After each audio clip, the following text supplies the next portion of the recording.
ناظرین، میڈیا کی روشن خیالی اور سب سے پہلے امریکہ کے حمایتی اپنے تجزیوں اور تبصروں سے نعوذ باللہ یہ ثابت کرنے کی کوشش کر رہے تھے کہ گویا رب کائنات نے اپنی کبریائی، اپنی خدائی، جاہ و جلال یہودیوں، عیسائیوں اور ان کے غلاموں کے حوالے کر دی ہے، جبکہ نہتے مسلمانوں کا کوئی پرسان حال نہیں۔ ناظرین، ظاہری اسباب پر ایمان لانے والے امریکی ٹیکنالوجی کو یوں بیان کرتے کہ گویا نعوذ باللہ طاغوتی ٹیکنالوجی اور سیٹلائٹ کے ہوتے ہوئے مسلمانوں کی مدد اور نصرت کے لیے آسمانوں سے فرشتوں کو نہ بھیج پائے گا۔ دوستو، جب امریکہ نے اس بات کو واضح کیا کہ ہم کبھی افغانستان سے نہیں جائیں گے، تو دوسری طرف اللہ کے شیروں نے امریکہ کے سب سے مہنگے اور مضبوط آرمڈ وہیکل کے پرخچے اڑا کر کہا، یہ لو، اسے کلو کے حساب سے بیچنا اور اس سے جو پیسے آئے اس سے نیند کی گولیاں لینا اور رات پھر سے وہی خواب دیکھنا کہ ہم سپر پاور ہے۔ ناظرین، افغانستان میں امریکہ اور نیٹو افواج کی ضلالت و رسوائی سے پوری دنیا واقف ہے، مگر آج ہم آپ کو مجاہدین کے ایک ایسے ایمان افروز واقعے کے بارے میں بتائیں گے جس نے عالمی دنیا کو حیران کر دیا۔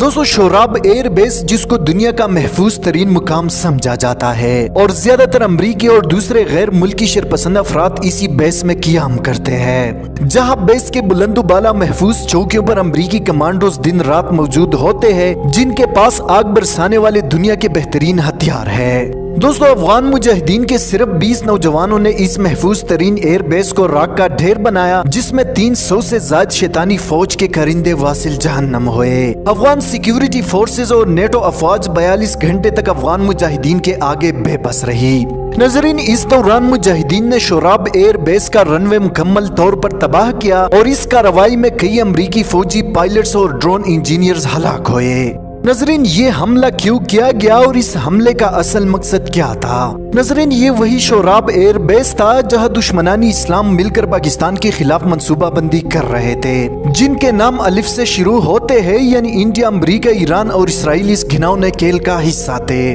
دوستو، بہت کم لوگ یہ بات جانتے ہیں کہ 27 فروری کو ہونے والے بھارتی ایئر سٹرائک میں امریکہ، ایران، افغانستان اور اسرائیل بھی شامل تھے، جن کا اصل مقصد پاکستان کو ختم کرنا تھا۔ ناظرین، جس رات افغان مجاہدین نے شوراب ایئر بیس کو اپنی غضب کا نشانہ بنایا، اسی رات شوراب ایئر بیس میں افغانستان، امریکہ، ایران اور بھارت کے درمیان ایک خفیہ میٹنگ جاری تھی، جس میں پاکستان کے خلاف بڑی کارروائی کرنے پر اتفاق ہوا، لیکن رب کائنات کو پاکستان کی تباہی نہیں بلکہ دشمنانی اسلام کی رسوائی ہی منظور تھی۔ ناظرین، شوراب ایئر بیس میں پاکستان کے خلاف جو پلاننگ تیار ہوئی، اس میں فیصلہ کیا گیا کہ بھارت اور اسرائیل مل کر پاکستان کی مشرقی بارڈر پر حملہ کریں گے۔ جب انڈیا کے ساتھ حالات کشیدہ ہوں گے تو پاکستان مغربی بارڈر سے فورسز مشرقی بارڈر کی طرف موو کرے گا، اور اسی دوران ایران بلوچستان پر قبضہ کر لے گا اور امریکہ اسرائیل کے لیے بھی راستہ صاف ہو جائے گا۔ ناظرین، ان تمام تر صورتحال سے انٹیلیجنس ادارے پہلے ہی واقف تھی، اس لیے فیصلہ کیا گیا کہ حملے کا بھرپور جواب دیا جائے گا۔ اس لیے اگلے دن پاکستان ایئر فورس نے بھارتی حملے کا بھرپور جواب دیا اور بھارت کو کھلا پیغام دیا کہ اگر پاکستان چاہتا تو حملے کے نتیجے میں 10,000 بھارتی فوجی مارے جاتے، اور بھارت بھی اس بات کو بخوبی جانتا ہے کہ پاکستان ایئر فورس نے جان بوجھ کر اصل ٹارگٹ کو نشانہ نہیں بنایا۔ ناظرین، ادھر امریکہ کو بھی اندازہ ہوا کہ پاکستانی انٹیلیجنس ادارے افغانستان میں ہونے والی میٹنگ سے مکمل طور پر آگاہ ہو چکے ہیں۔ دوسری طرف ایران کے جواد ظریف نے بھی یہ کہہ کر استعفیٰ دے دیا کہ پاکستان کو شام یا عراق سمجھنا انتہائی بیوقوفی ہے۔ اگر پاکستان پر حملہ ہوا تو پاکستان بھارت، ایران اور اسرائیل میں آگ لگا دے گا، لہٰذا ایران بھی اس گھناؤنے کھیل سے پیچھے ہٹ گیا۔ امریکہ تو دوسرے دن اس کھیل سے ہٹ چکا تھا، کیونکہ شوراب ایئر بیس پر حملے کے نتیجے میں سینکڑوں امریکی فوجی واصل جہنم ہو چکے تھے، اور اگلے 42 گھنٹوں تک مجاہدین شوراب ایئر بیس پر آگ برسا رہے تھے۔ ناظرین، جو پاکستان کے خلاف پلاننگ کر رہے تھے، ان کو اللہ نے ذلیل و رسوا کیا۔